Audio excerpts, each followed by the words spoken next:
On est avec Christophe Guyot pour parler de Yamaha et du mondial Super Sport. D'abord, qu'est-ce qui se passe pour Jules Cluzel? C'est vrai qu'il vous a contacté, vous avez discuté via Eric Mahé?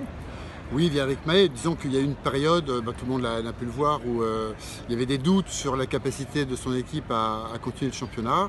La question d'Eric était: si jamais on est en difficulté, pourrais-tu être là au cas où? J'ai répondu oui, bien évidemment. Et par grand bonheur, a priori, il n'y a pas de souci pour Jules. Il sera bien présent à Portimao avec son équipe. Du coup, toi, tu continues donc avec un seul pilote, Corentin Perolari. Il a fait une belle course à Misano la dernière fois. Oui, ça progresse vraiment fort avec Corentin. De toute façon, Corentin fera la saison complète avec nous. On le sent en pleine progression, heureux d'être là, content et belle progression pour l'instant, oui. L'année prochaine, ça va se présenter comment? De toute façon, on sera investi en mondial Super Sport. Un pilote, deux pilotes? Rien n'est fait pour le moment. Ce qui est sûr, c'est qu'on veut un projet aussi en direction de la jeunesse. Alors, en fonction aussi des résultats de Corentin d'ici la fin de saison, on orientera le projet de manière différente. Est-ce que Corentin aura besoin d'une locomotive pour aller vers le très haut niveau? Y arrivera-t-il tout seul?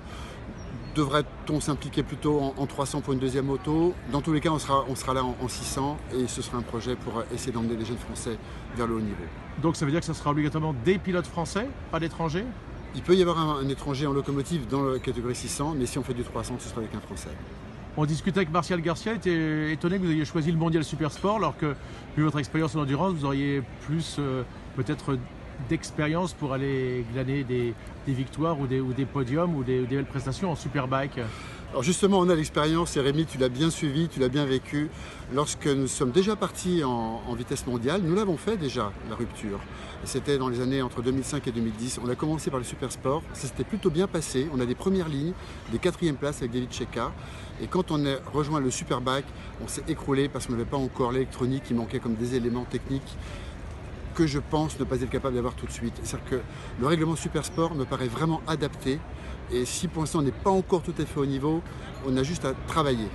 Pour le Superbike, j'attends quand même encore un petit peu que l'évolution du règlement aille dans le sens promis par Dorna pour pouvoir rejoindre bien entendu le Superbike demain. Qui va être champion du monde? Cluzel, Cortese, un autre? Souhaitons le Jules Cluzel.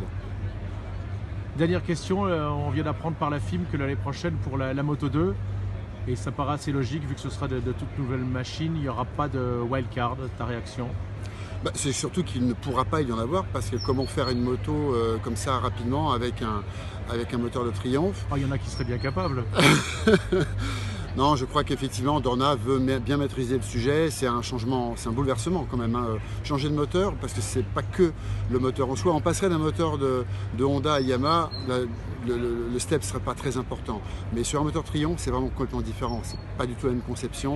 Donc il y aura comme du boulot et on ne veut pas prendre de risques et laisser les teams travailler en toute sérénité.